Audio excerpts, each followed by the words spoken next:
បាទសួស្តីបងប្អូនអរគ្នាបាទប្រភេទយ៉ាអ៊ូផ្លែឈើបាទមាន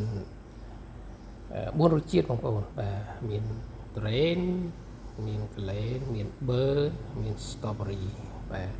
អញ្ចឹងបងប្អូនចាប់អារម្មណ៍ចង់សាករសជាតិអាចមករកជាបាននៅហាងចរិយាមាត្របានទីតាំងបុរីពិភពថ្មីកំពូល1ផ្លូវលេខ9ផ្ទះលេខ136បងប្អូនបាទ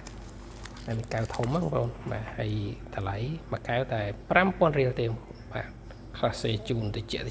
បាទញ៉ាំឆ្ងាញ់ជាប់មាត់តែម្ដងបាទហើយមាន4រសជាតិបាទត្រេនគូលែនប៊ឺស្ទ្រ៉ូប៊េរី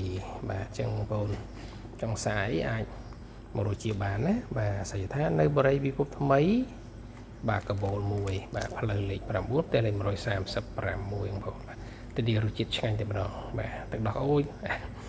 អធិស្ឋានទឹកដោះគោយ៉ាអ៊ូបាទអញ្ចឹងអានេះនៅក្នុងនេះវាមានជេលីនៅក្នុងហ្នឹងណាបងបាទមានជេលីនៅក្នុងហ្នឹងហើយរសជាតិទៅតាម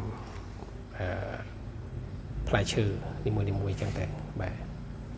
អូខេអរគុណច្រើនបងប្អូនមានចំណាប់អារម្មណ៍ឲ្យធ្វើការកម្មងក៏បានឬអញ្ជើញមកហាងផ្ទាល់ក៏បានដែរបងប្អូនបាទហើយមានផលិតផលជាច្រើនដែលបងប្អូនអាចរកជាបាននៅហាងចរិយាមាត្របាទអរគុណ